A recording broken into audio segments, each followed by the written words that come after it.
Right. I think we are in session now. Jemin, you want to give it a minute or so because here the lunch has just concluded. So Sure. maybe We can wait a minute. people coming in and out a bit. So just give it another minute here. Sure.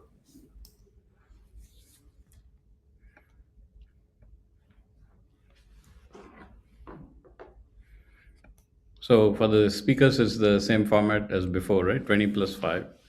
So you have 20 minutes of presentation, 5 minutes of Q&A. There it is. Perfect. Um, Starting with Amit, and then Yavani, and then Sharat. Then we'll take a break here and come back for discussions and next steps. And Amit, I know, has a demo in that last session. Actually, I think we can get started. Okay, so welcome back after lunch here to the OKN session. I think we had some good presentations and discussions this morning, and looking forward to the presentations now, followed by a discussion, open-ended discussion. After the next three presentations, we have a small break. So Amit, it's all yours, and as we did in the morning session, please feel free to introduce yourself as part of your presentation. Certainly, I need. Okay, good. I can share my screen. There it is. I hope. All right. Thank you very much for this opportunity to talk to the OKN workshop. Um, Hope everybody's able to see my title slide. It's a mouthful, a long one. Realizing OKN, state-of-the-art technologies for building and maintaining knowledge graphs, OKN services, and building knowledge-enhanced AI applications.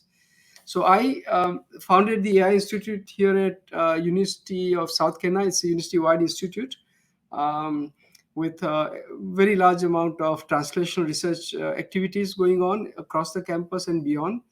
And we are nearly 50 people. So in about 3.5 years, we have grown substantially and are doing exciting work. But knowledge graph has kind of been a significant part. Ontology is world model knowledge graph for quite some time. So this slide says nothing new. This basically is part of the OKN roadmap. On the right hand side, you see broad variety of communities. In the middle, you see the prototype OKN network with characteristics that are expected: open, publicly accessible, access control, interconnected knowledge graph, and such, and enable the development of various solutions. And there I would also include the fact that as knowledge graphs are developed by communities, the ability to use those knowledge graphs both by users but also as part of the applications is equally important. On the left hand side are some of the critical elements that have been identified as important to OKN in our prior deliberations as well as in the roadmap report. So building the knowledge graph for its close cousins has been something that I've been involved for last 30 years or so. But my first use of ontologies in a keynote was in 1992. And then one of the big I think milestone was that in 1999 I formed a company called Tali that became Vocate and Semagics. And in year 2000, we had first commercial knowledge graph based semantic search engine. And there's a patent delivered in 2001 about that. And we built ontologies and knowledge graph for very large number of domains, maybe more than 40, 50 or so. There's a link there. You can look at some of them. So to build a knowledge graph, you have these 5 steps here to participate design integration. Need to be able to tap into structured, semi-structured, and unstructured data. Enrichment, which is the hardest part of building a knowledge graph. Enrichment and disambiguation, for example, and all that is very challenging. Storing that, and querying it. Then knowledge refinement, knowledge represented with provenance and platform scalability, and then consumption and maintenance. Just to give you an example, one of the recent knowledge graph we have built is called Percuro knowledge graph. This is for a pharma community.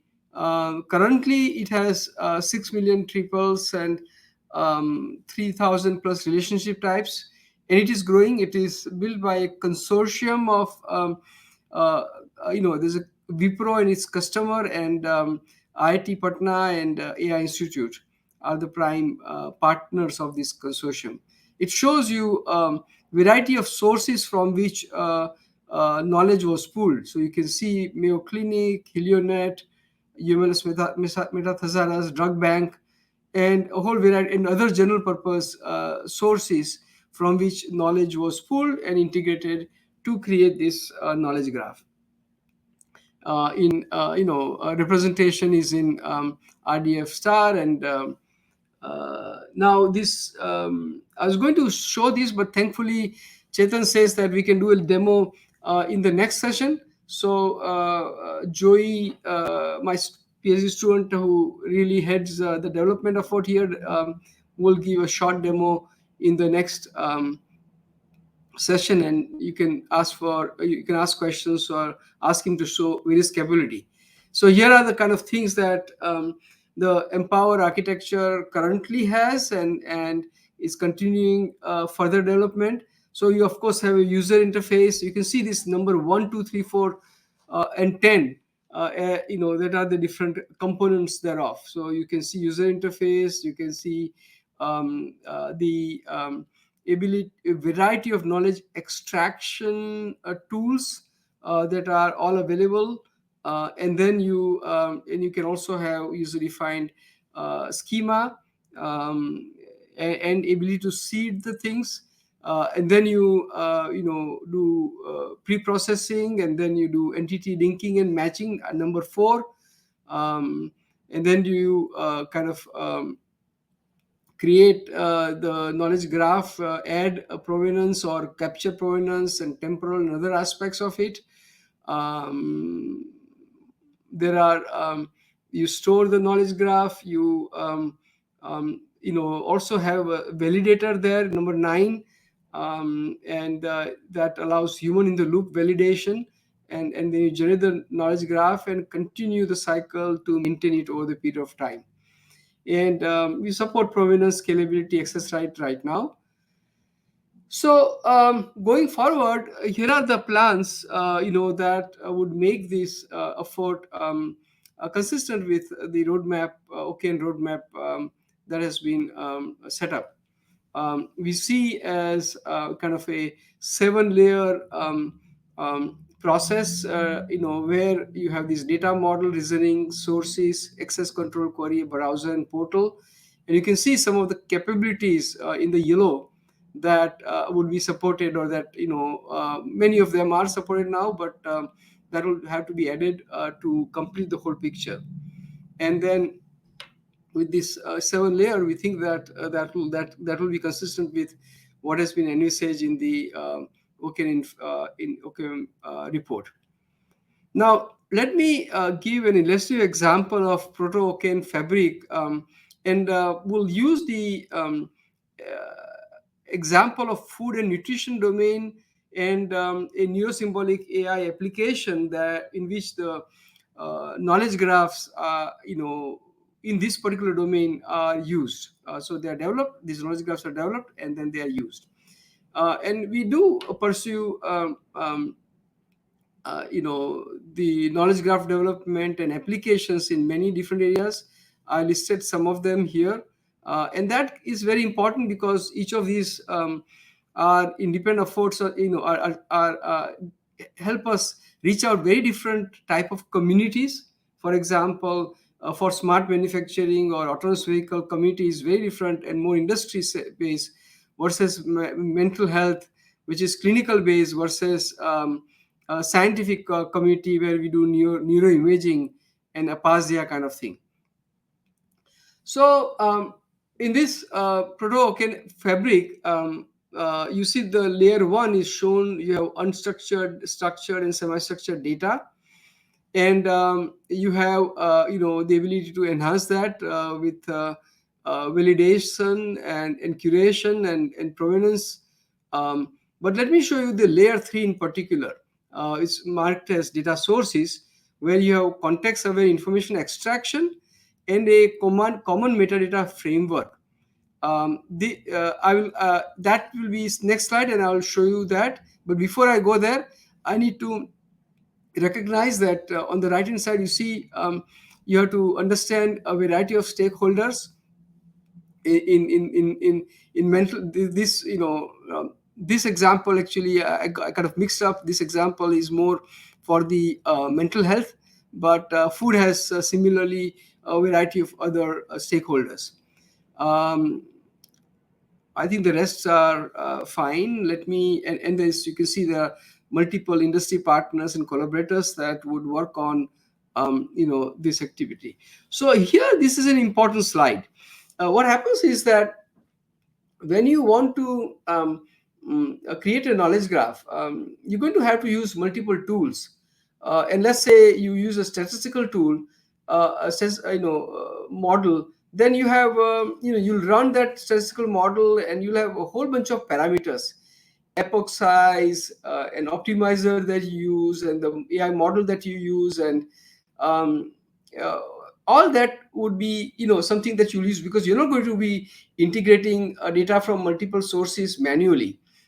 So you'll have to set up a pipeline of extraction, processing, and extractors, and then you have to capture how all that data was assimilated, extracted from, and that generates broad variety of metadata, right? So you can see extraction metadata in the sense that the data sets you use, the task that you use, the model you use, hyperparameters, evaluation metrics, the results you got, all of these are captured.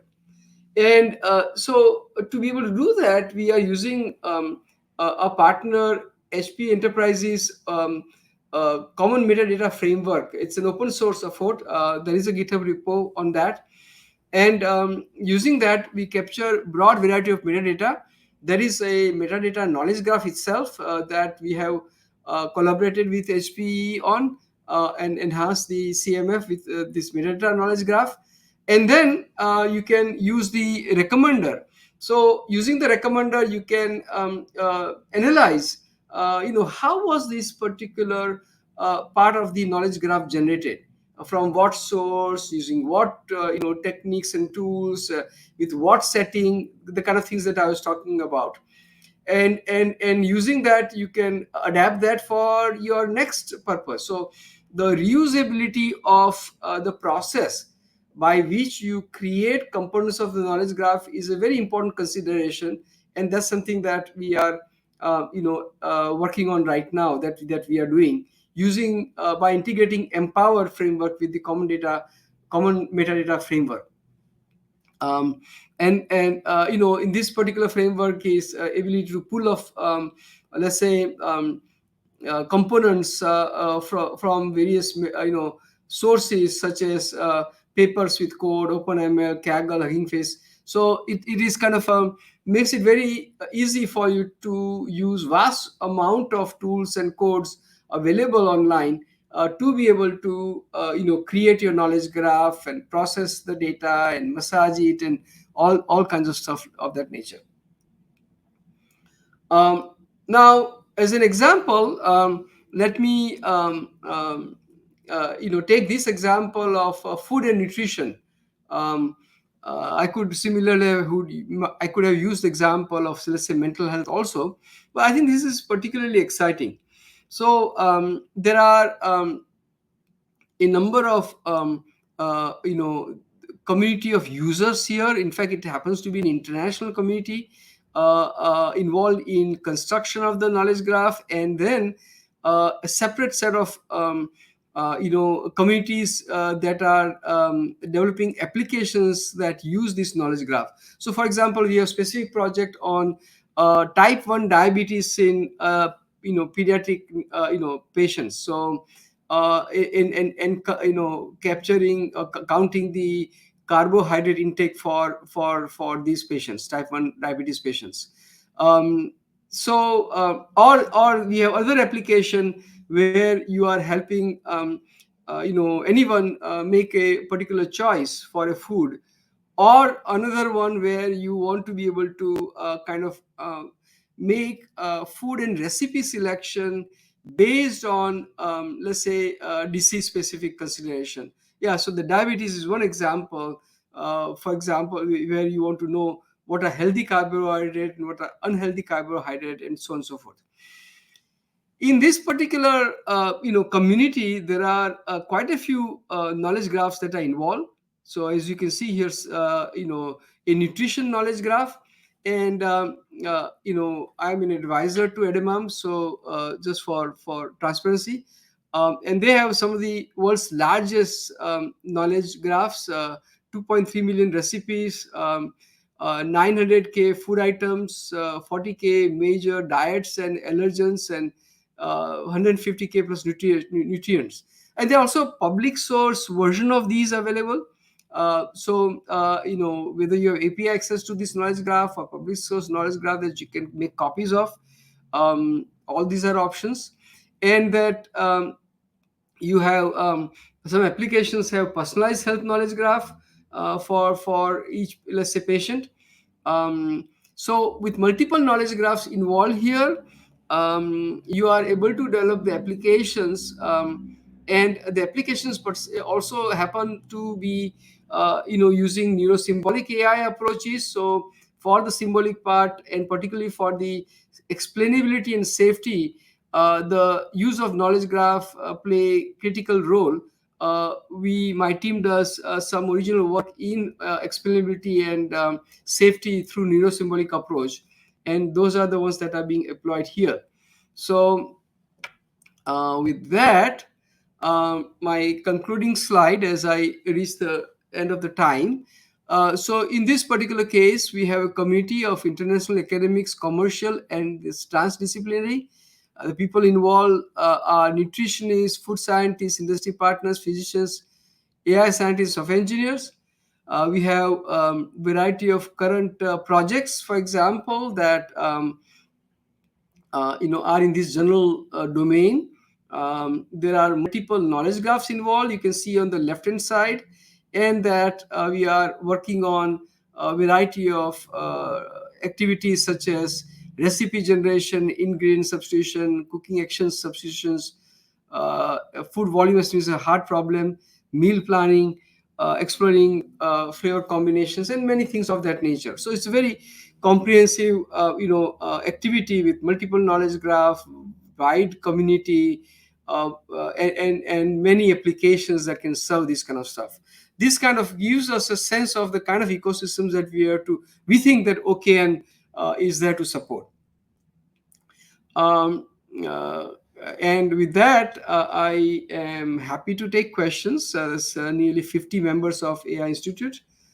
Joey was the one who really helped me, so my special thanks to him and my team there.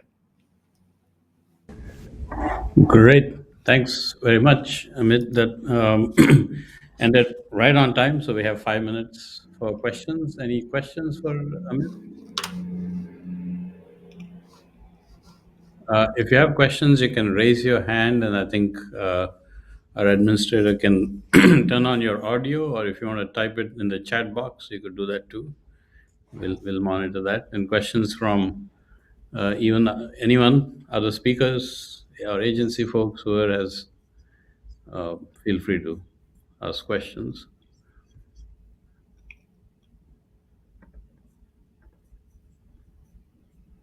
We're waiting for you to. After lunch effect. It's after lunch effect. Yesterday, somebody was the first speaker after lunch, and it said it's the valley of death. So we are in the valley of death right after lunch. So I guess speaking after lunch is like the worst situation to be in, is what he claimed. Anyway, but that was interesting. The one question I had for you on the last project that you mentioned is that's an ongoing effort. Is that right? Yes, there is that. There is one for pharma. There is one for autonomous vehicles, and another for smart manufacturing. So this one is a good example of fairly diversity, significant diversity in number of people involved. Food is a very complex domain. Are you, actually, I don't know, but are you engaged in the Convergence Accelerator as a nutrition track? No, I'm not. We did try. We had our own project in conversions, as you know, that didn't make it for Oh, the okay. second phase. Yeah, but I wasn't tracking that one. But yeah, it's an interesting area. There is a track in the NSF accelerator on that. I think I should apologize for the camera angle because there's a big screen up there, and we have others in the room with us, which is odd angle. Anyway, other questions? Okay, but you're also going to do a demo, I think that's coming up of the system. Right, the Empower to system, that platform we have for generating knowledge graphs, the one that was used to build the per kilo example I just discussed. Yeah, we'll demo that. Okay, that's cool. I mean, actually, earlier we were having a discussion. In fact, maybe that's a question I could ask. Earlier, before lunch, we were discussing uh, in some of these areas whether we could talk to FDA and bring FDA into this. So, are you already connected with the FDA folks? I am not. I am connected with, there are a bunch of Ramesh Jain and many other people are involved in development of a very comprehensive knowledge graph. We will certainly tap into any available FD and other data, but if more important is, if they were to come with some, very concrete use case that I think they can be valuated over their own data, and if they want to, if they can point, as I said, I have access to very large nutrition knowledge base through ademam and through other open source methods, and many of them use public, like if you might have seen in we had data from Mayo Clinic as an example. 5% of the data for the per kilo came from Mayo Clinic. So there are these kind of sources, but if FD has very specific data set that we have not exploited, and or the use case, the value added part, then that'll be fantastic. The knowledge graph, food knowledge graph that we are developing is going to be open source. So anything that is consistent with open source would be fine. Okay. I hope I was able to convey, though, very important thing that uh, uh, the issue in terms of knowledge graph in OKN is not just to say I took these sources and combined them and here is my result. There's a lot more, because these data sources are pretty large, from which we are extracting knowledge, and we have to use automated techniques for extraction. And that what I hope I was able to explain through the use of CMF, capturing of the metadata as to how was this knowledge generated, as well as make that whole process of generating knowledge reusable or adaptable for other purposes, so that the whole process of creating and or maintaining the knowledge graph, as the data changes or versions are created, that come into picture. So that aspect of scalability is very important, um, uh, and provenance, of course, that go along with that. Right. Understood. Well, thanks very much. I think we can now go to our next speaker, Yawani from JP Morgan, and you will also introduce yourself as you get started. Thanks. Okay, hi. Let me start sharing my screen. Uh, can you see my screen? Okay, let me put it to full screen. Right. Hi. Good afternoon, everyone. I'm Yawani Gunawardena. I work as an applied AI/ML director for JP Morgan Chase. And I think in the morning, one of my colleagues, Vinay Chowdhury, also did a presentation, a little bit of background on what he have been working on OKN and some other projects. So what I'm trying to cover is more specific use cases or themes that where we use graph and graph-based machine learning in JP Morgan. I'm part of Machine Learning Center of Excellence within the firm. We build AI/ML solutions firm-wide. We are specialized in natural language processing, graph ML, time series, reinforcement learning, different areas. So I'm mostly working on NLP and graph machine learning. So I'll start with a quick introduction. I believe this audience is very familiar with graph. So you have vertices, edges. It could be directed graph or undirected graph. So why are we thinking of using graph in JP Morgan is the first thing that I'm going to discuss.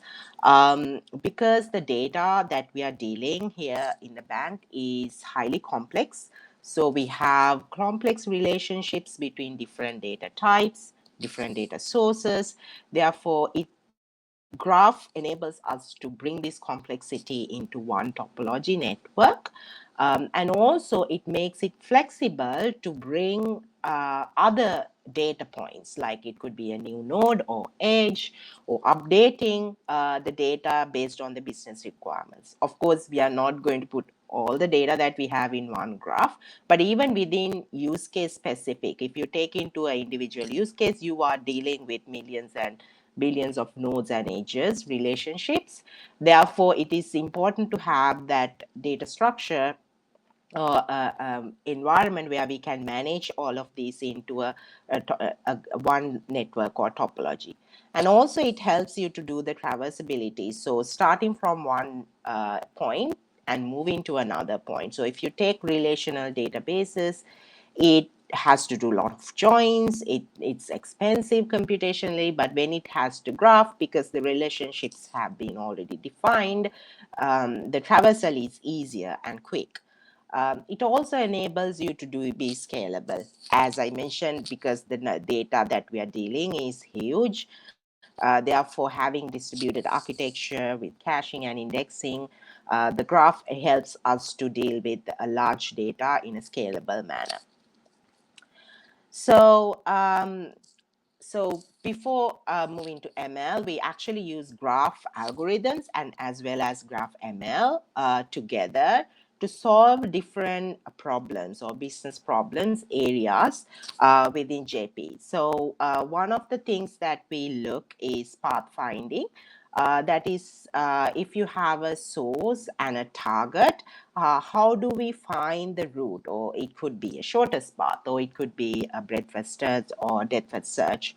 How do we find the important nodes in a network? So it is like applying page rank or between a centrality techniques, because depending on the use case, having multiple incoming edges to a given node will be useful, or it might not be very useful.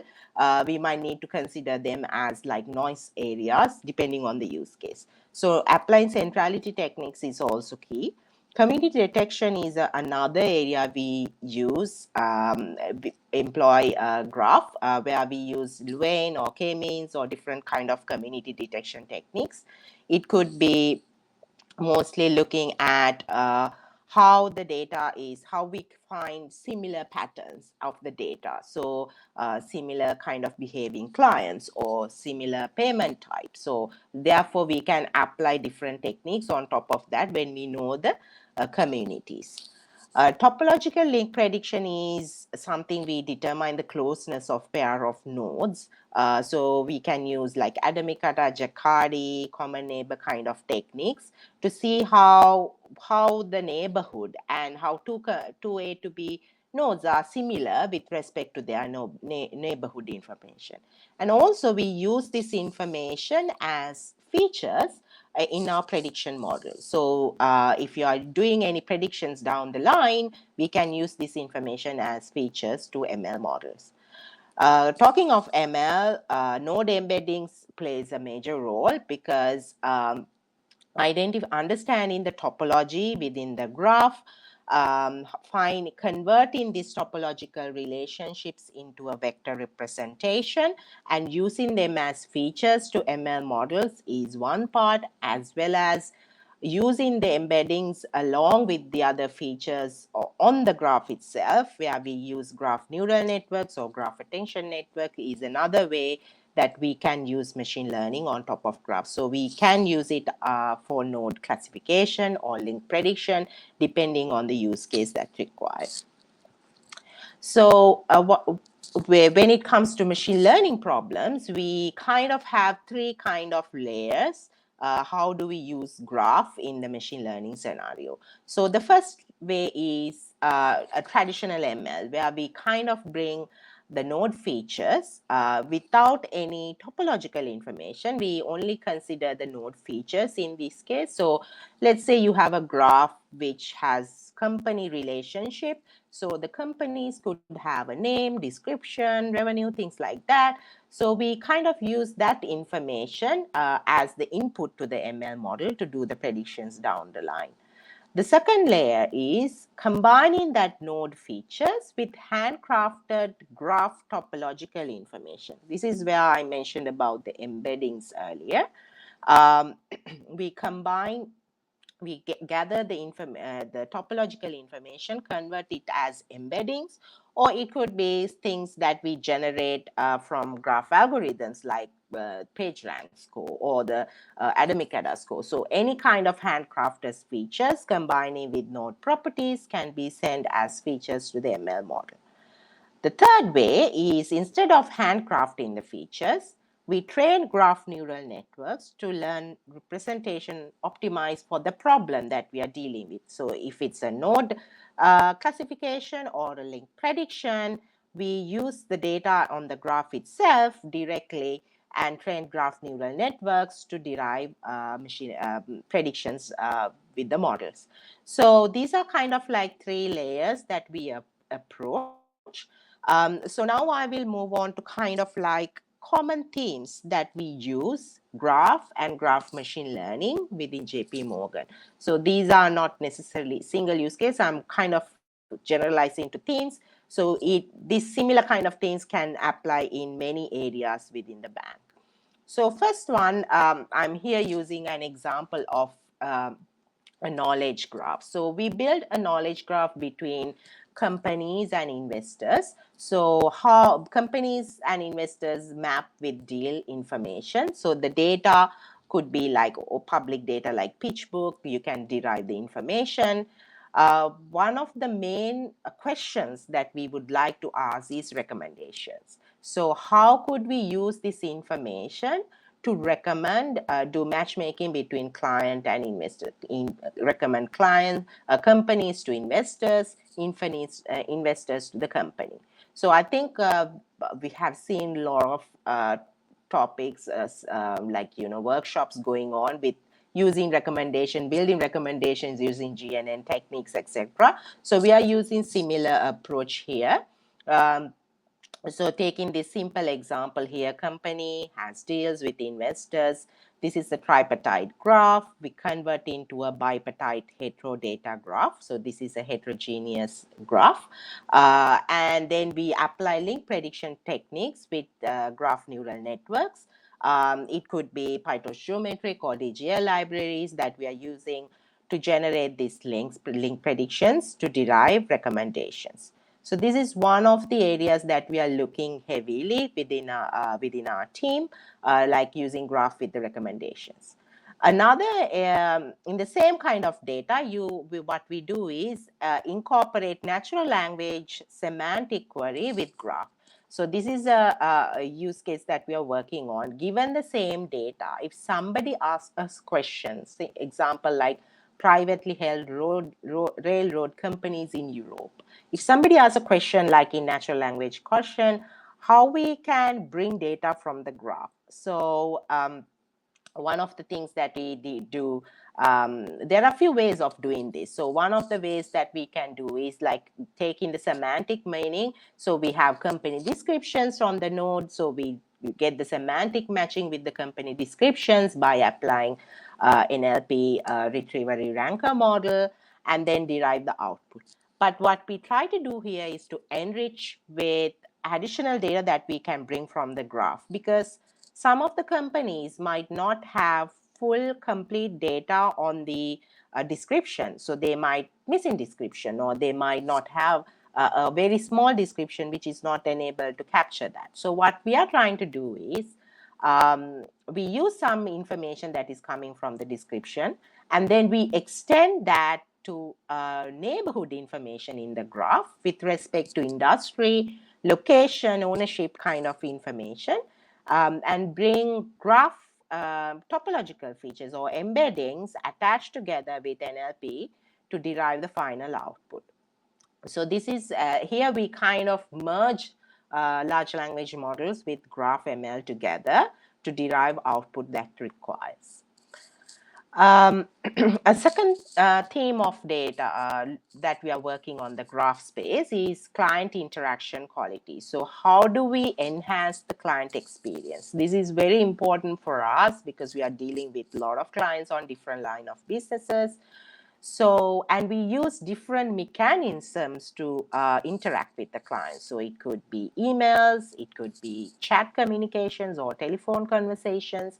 So how do we enhance the client experience? So the example that I'm showing here is email communication. So for an example, if our agents are dealing with the clients, how do we proactively identify if the service is degrading and help client as soon as possible? And also to support agents on the areas that they're lacking on to do personalized training. So this kind of helps to do both ways to enhance the experience, but also to provide training required for our JP Morgan agents.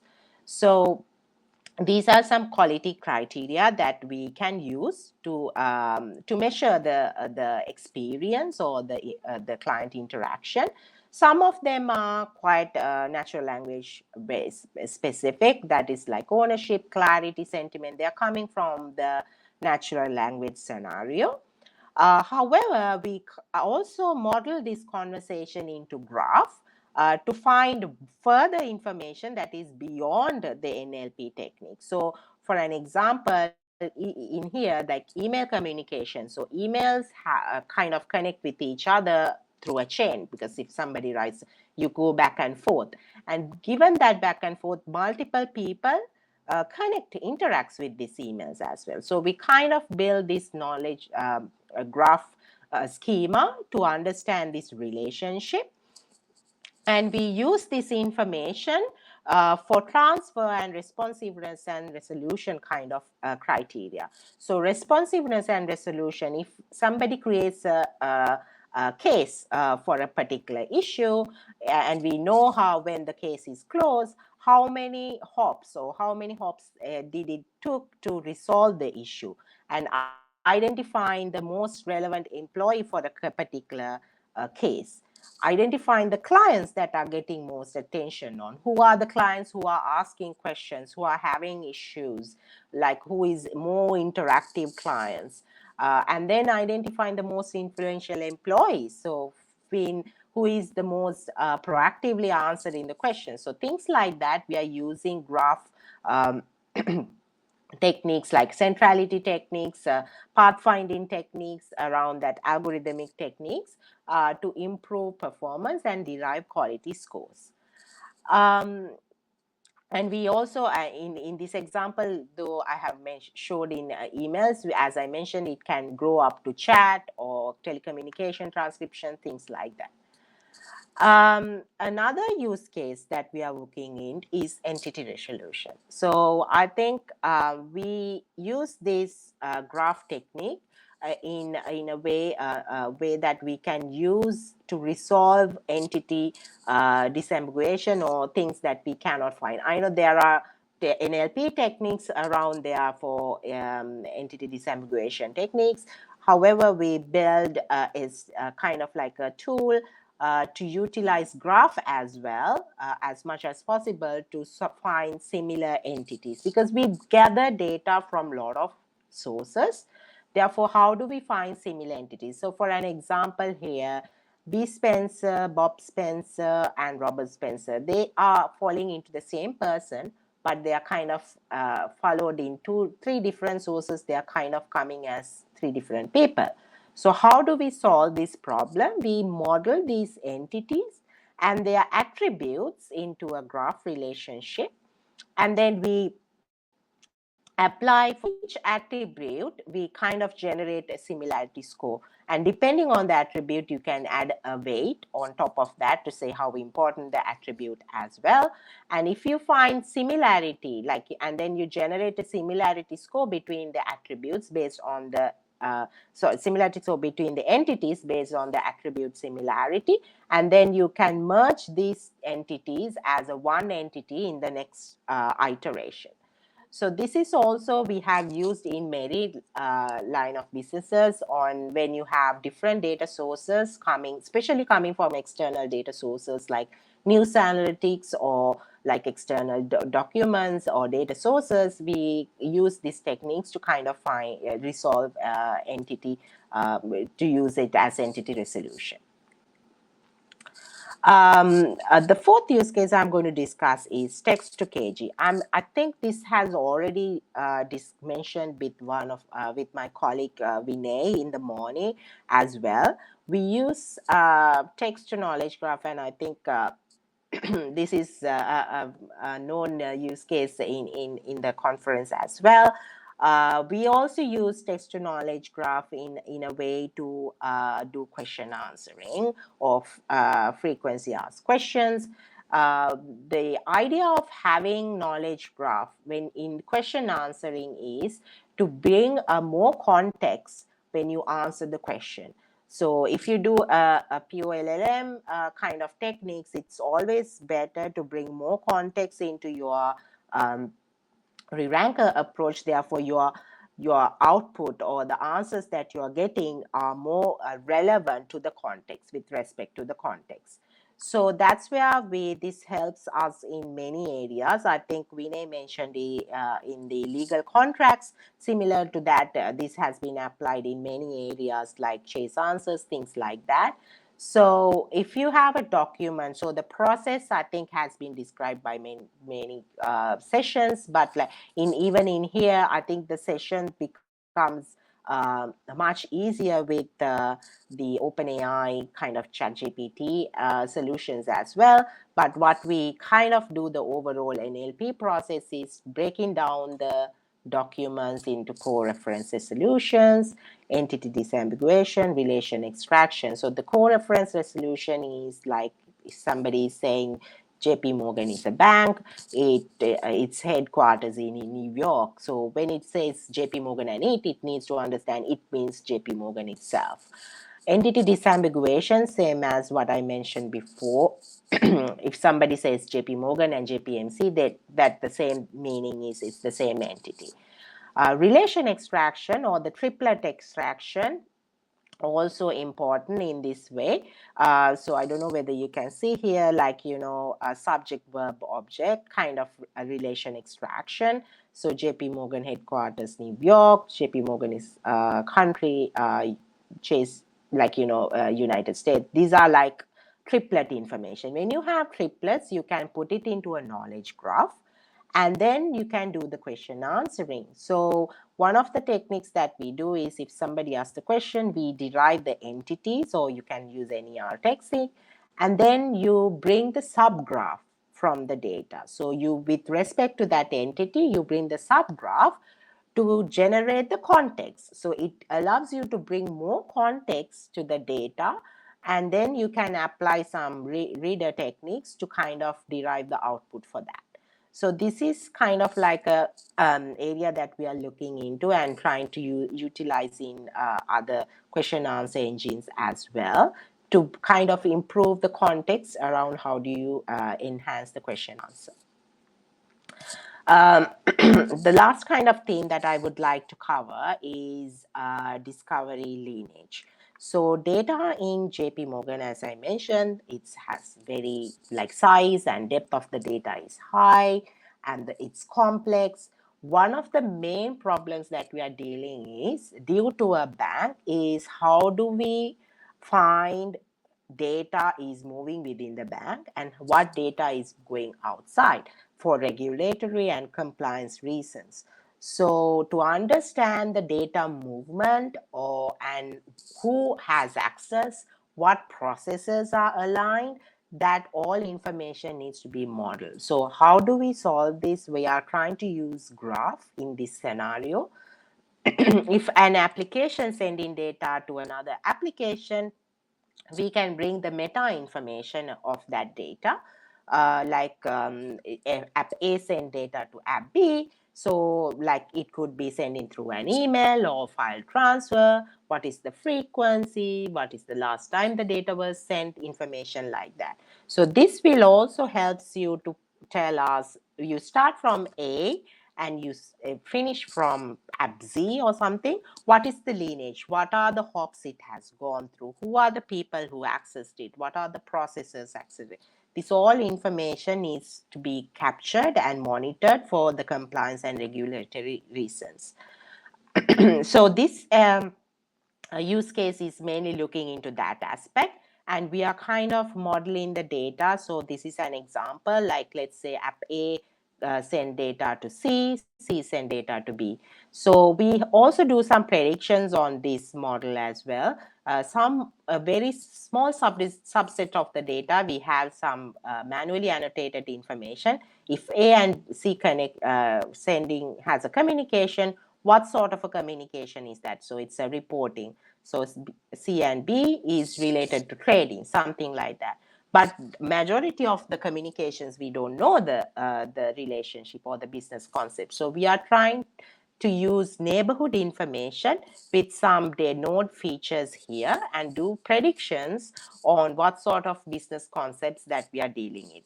Here also we are trying to use graph techniques, graph algorithms with node embeddings together to derive information on what the communication is going on. So these are some examples that we do. We use in JP Morgan, the graph algorithms, graph machine learning together. And it is a very important part within JP Morgan with respect to data and analytics. So a lot of use cases we are now trying to bring it around graph and NLP. So yeah, so I hope you enjoyed the presentation. If you have any questions, I'm happy to answer. Thank you. Thank you very much. That was very interesting. Any questions for Ivani? While people are maybe thinking of questions, I had a few. Okay. Maybe I'll try to ask one or two. Um, maybe this is just a clarification. Towards the end, when you were talking about data lineage, and Yeah. I got the impression that what you're trying to do is to capture information, like data going from A to B to C, that kind of idea. And are you actually trying to capture why the data was moved, like used by one app and the next app? For example, if a data point or data set or whatever went from A to B, are you trying to capture why did it go?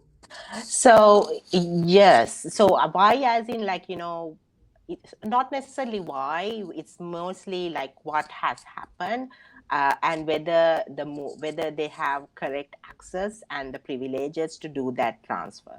So Oh, what we are trying to look into is to. So if we have seen the data is moving, that's what we capture and model. What we look is whether they have correct access and privileges to send, what sort of business concept they are talking about, because we can't actually see the data. We bring the meta information. We're trying to kind of find, like, do you have privileges or the compliance or the regulatory requirements to do that. okay, so this is for some kind of a cyber security or internal fraud kind of thing, or what? Yes, so it could extend to internal fraud, and also like for our compliance purposes, we need to make sure that right people have access. So it could be like some people send data, so but the application might has been decommissioned for a long time. So people don't know that the application has decommissioned, but they still keep sending the data. So finding the regulatory. So it's a part of the cybersecurity, but it's more likely to understand what the data is going, if there are any breakpoints, whether they have right access, how do we kind of filter out internal data movement. Oh, very interesting. Well, let's see. Any questions from the others?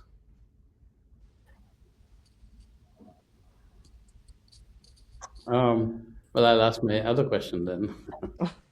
When you were talking about the discovery engine, I think you sort of said that it goes through lots of different data, and the question was how old is the data? Like, how long do you keep these data around? So if I'm trying to do discovery, am I actually going through like many years and archives of data, or what's the?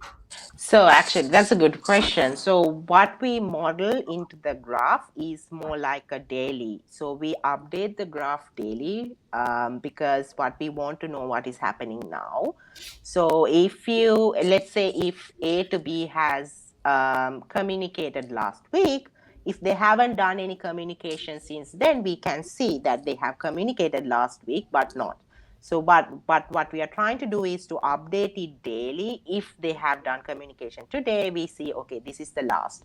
So we keep the last update scenario because what we try to capture is what's happening right now, what's breakpoint, what is going on. So if they haven't communicated for the last 3 months or so, that means like, that communication is not happening regularly. So we capture it more like we update the data more daily purpose. So every morning we run like, what has happened like, yesterday, and we update the whole thing. So we know what is the latest, like, data movement within the band.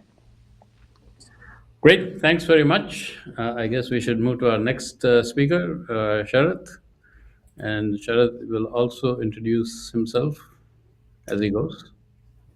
Yes, I let me try to share my slides this way, and in a moment I will go into full screen mode and start to fly blind.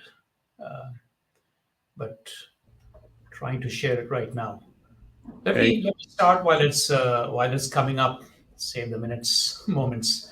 Um, I'm really grateful to both the OKN organizers and also want to congratulate them for the call they put out for interconnecting knowledge networks. That would be over here, Chetan and Jem and George both. I really regret that I couldn't be there um, physically to interact with everyone. Let me just now try to go into full screen mode and see how it looks. All good? Yes, looks good. Okay. Um, I'm a long-time technologist, but 10 years ago, I entered the world of medicine. Even as it starts, and I'm so grateful that I did, I'm so glad I did, however hard it's been, even as the possibilities in medicine just explode, as you can imagine, with technology and data. It is, whether you like it or not, 20% of our GDP. And one of my discoveries is, especially in the world of knowledge graphs, you'll see it come alive, is that biology is easily the most complex phenomenon there is, human biology. It's orders of magnitude more complex than any data I could have ever imagined. I'm going to clarify my affiliations in the next slide. I first want to thank Tyler Beck, who had a big part in my getting here with substantive content. Tyler is in the crowd, in the audience. And anytime you want to jump in, Tyler, with questions, answers, clarification, please do. I hope that somehow you're enabled with audio that you can actually do that. I also think NIH, NCATS are very grateful to Tyler for being the program director of biomedical transit and seeing to its success for quite a lot of years. Second, I have concurrent appointments with UCSF. I was part of their knowledge network development until last year. And I'm also with precision medicine at UC Davis, but I'm also with NIH as data scholar, as you saw, and it's in that capacity that I'm speaking here today. Now, about 5 or 6 years ago, NIH and NSF co-hosted this Open Knowledge Network workshop that you can see. Chetan had a big part in it. He was the NSF co-host. And next thing you know, there were 4 key areas over there. At that time, it was truly open. There were 4 key areas to disciplines that were picked to be spoken about. One of them was biomedicine, and we were on our way. Next thing you know, next year you can see the seal of the president was on this report. And then things happened from there. NSF put out a big call to create knowledge networks, Convergence Accelerator. But also what happened was exactly 2 years ago, NSC came out with a report that artificial intelligence is critically important to the country. And there were 5 areas where it was critically important to apply it. You can see on the top healthcare, you can see on the left science, read the fine print. It includes life sciences, expediting drug and vaccine discovery. And if you take one, if you go somewhere in the 750-page report, you'll find that open knowledge networks were an essential component for at least for the domains that they wanted AI to be applied as a national priority. Now, the biomedical translator is one such knowledge graph. Actually, it is a federation of knowledge graphs, and to my knowledge, it's the greatest federation there is. And over here, it's just you're trying to. What you're seeing is a whole lot of drugs in green and a few diseases in red, and sort of the direct connections between them. This is what is scientifically known as a hairball, and this is nothing but a tiny, tiny part of the universe. The key is for the translator to augment the reasoning of researchers and help them find relevant new relationships and insights between drug and disease, between so many entity types. That's what's really going on over here. Now, over here you can see, for example, tramadol connected or has some effects on or ameliorates or treats or something. One form of pain is just an example. You can choose 2 endpoints and say discover all the paths. Here, of course, we're only showing direct one-hop paths. Needless to say, there are many n-hop paths that are very relevant, and you'll see what one example of that. There are so many public data sources; it's mind-boggling, and there's a vast amount of knowledge sources. Translator, what it does, over here, what you see is some examples of knowledge sources. Take, for example, Drug Bank on the top in pink over there, and that's drug interactions, chemical structures, targets, etc., about essentially drug compounds.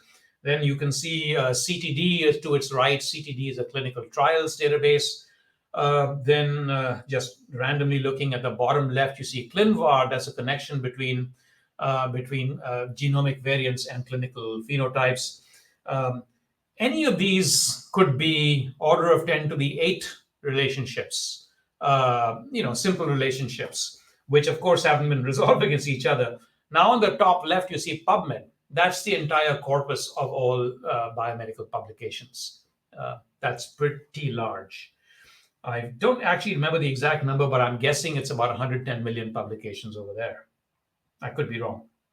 And these are just some of the data sources. This has been the problem with human biology. Right here, you can sort of see each one of these could be 10 to the 8 or even 10 to the 9 in 1 or 2 cases.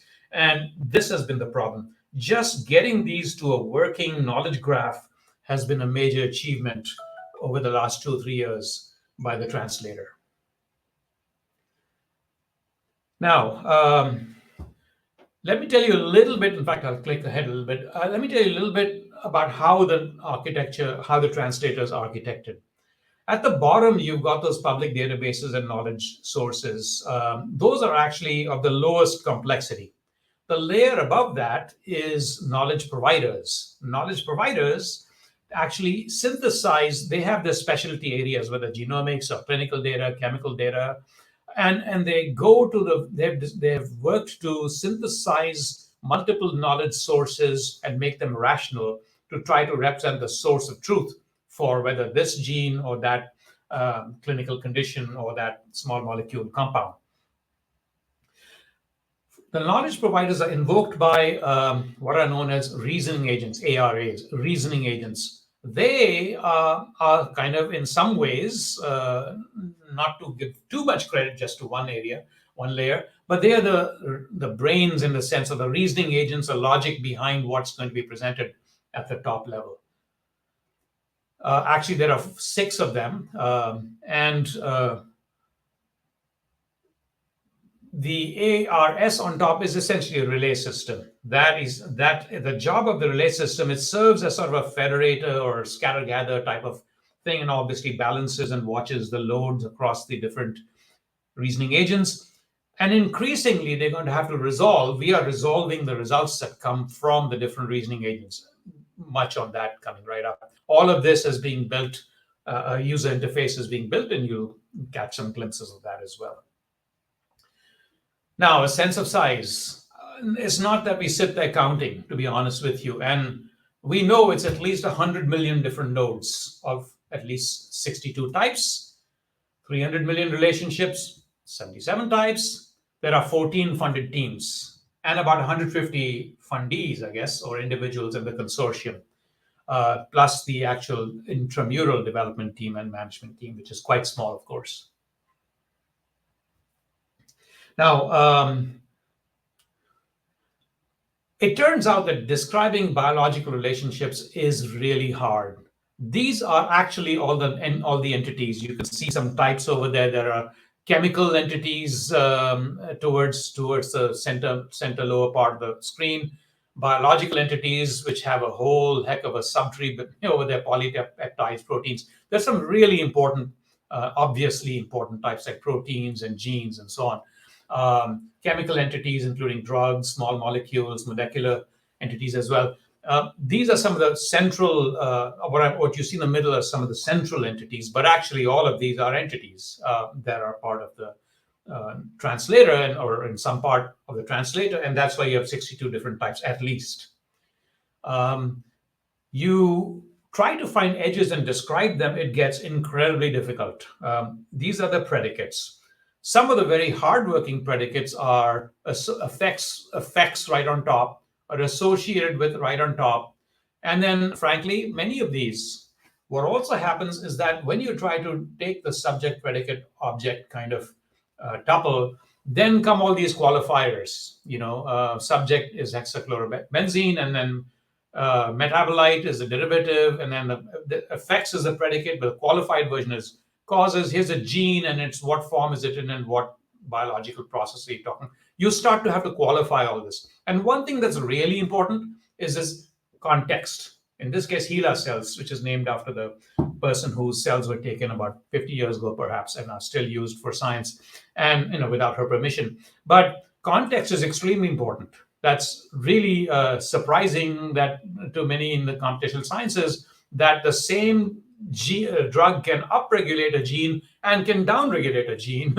Just depends on the context, which is exciting and frustrating to a computational person.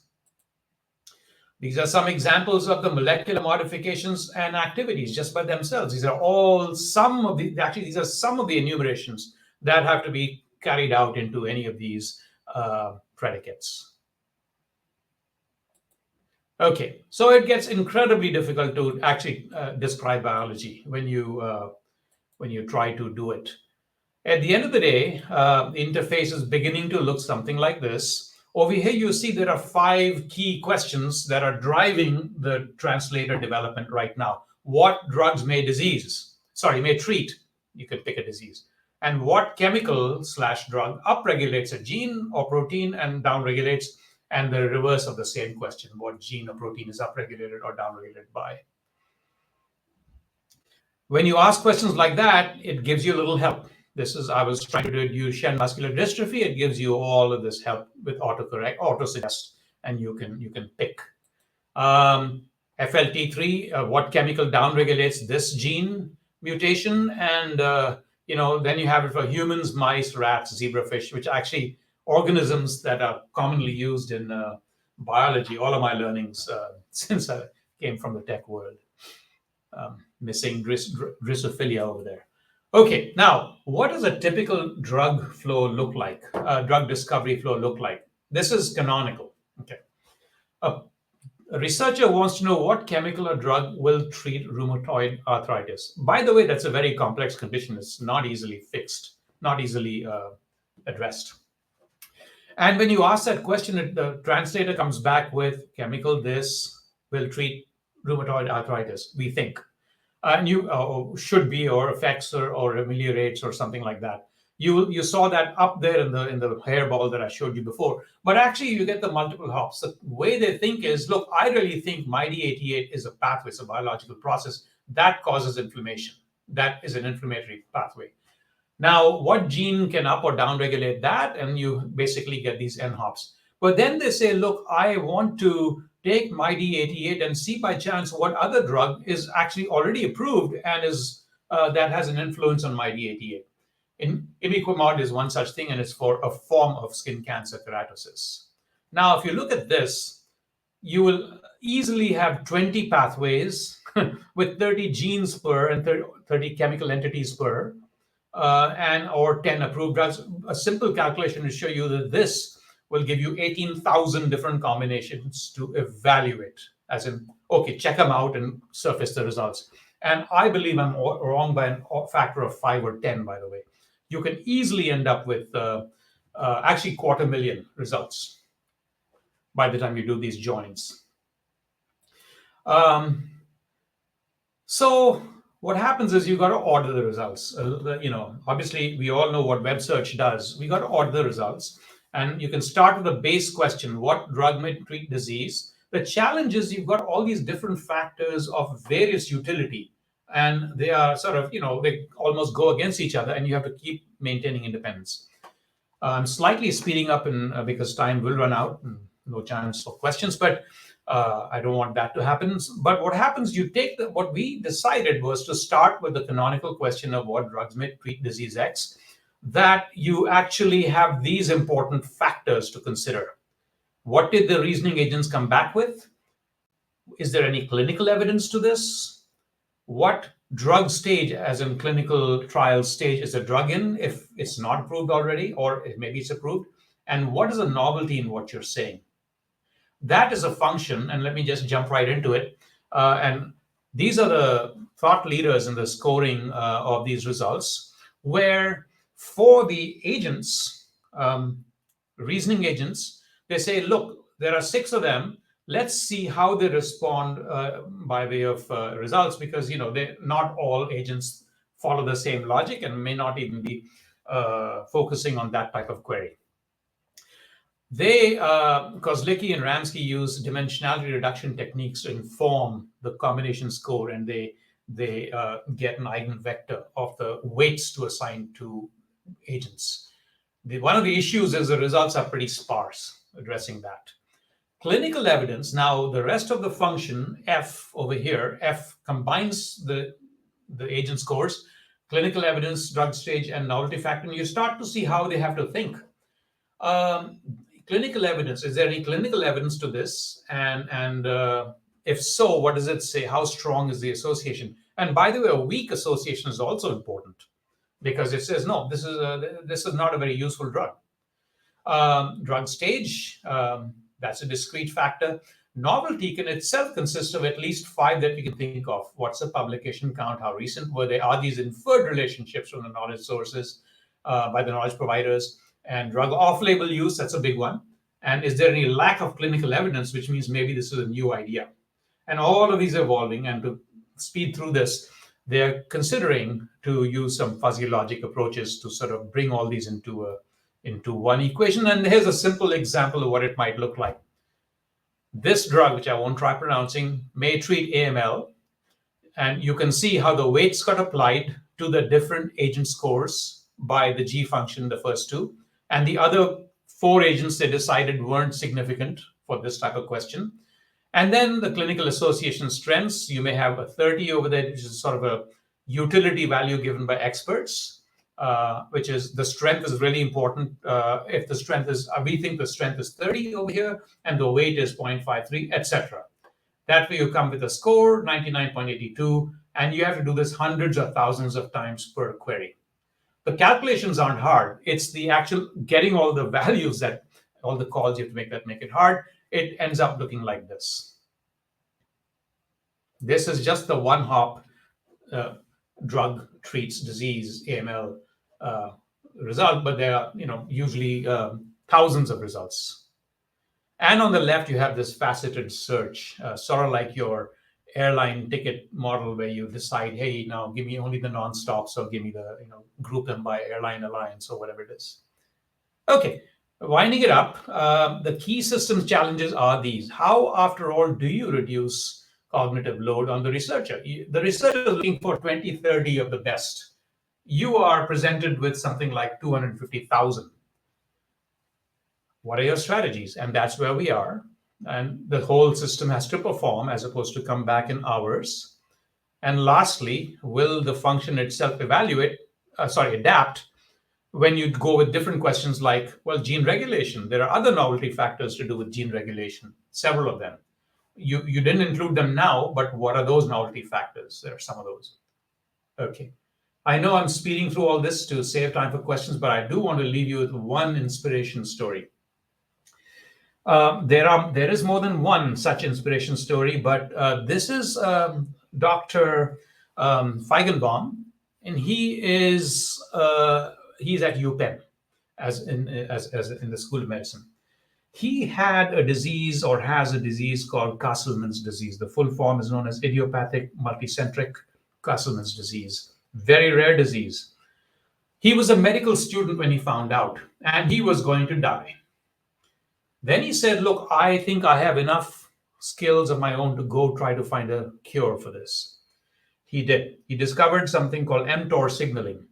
And mTOR signaling means if that's faulty, then you have to find an mTOR inhibitor. Cut the long story short, he explored all the data, sort of like he would at a translator, and he found a potential cure. It's a drug called sirolimus, which is already approved for other conditions. To cut the long story short, today he is, he was going to die within months. Here he is 11 or 12 years later, and now a professor, or I should say a faculty of UPenn medicine. And he wrote that book, Chasing My Cure. This goes to show that, one individual can make a huge difference. You think there is all this research going on, but biology is so vast that you have a rare condition, probably no one's looked at it, or very few have, not very much either. So our goal is to enable a whole bunch of one individuals to look at all the data in Translator and come up with more solutions. Thank you.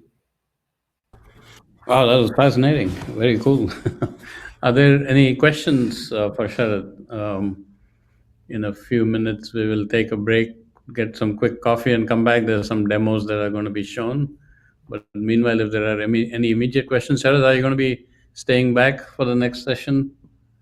I'll come and go as much as I can because I have some other local commitments. Yeah, well, we're just taking. Yeah, if you're here for that last 1 hour, then people can ask you questions then as well. But let's see if there are any right now.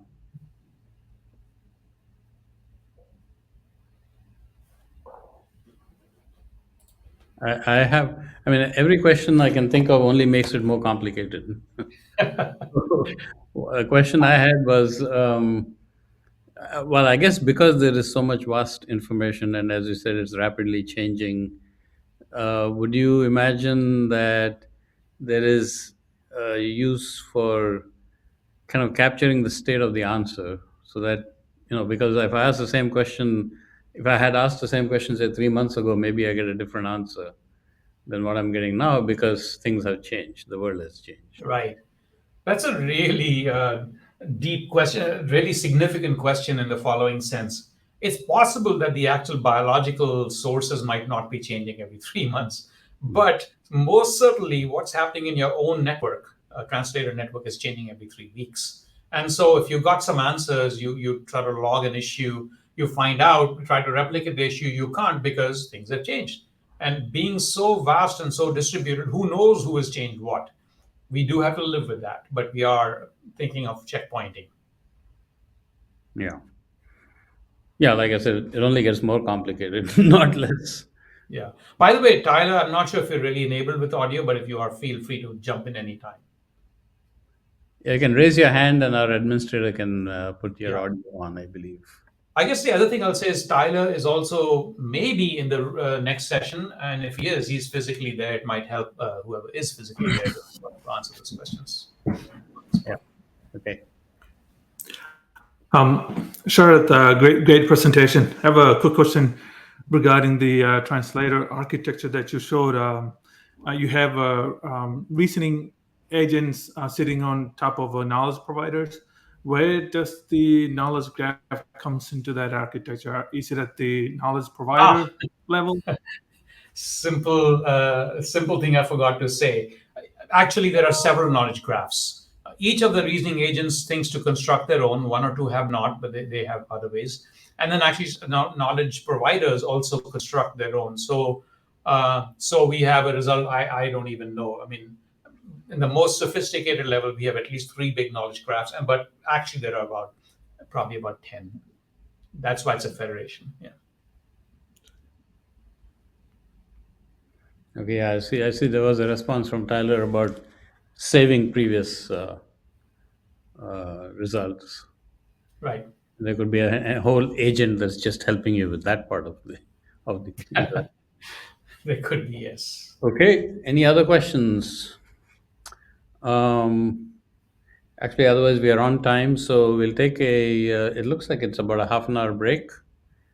I'm not going to let go of this connection because I got a good connection now, and we will then come back for a little demo and a final discussion session. All right, thanks very much.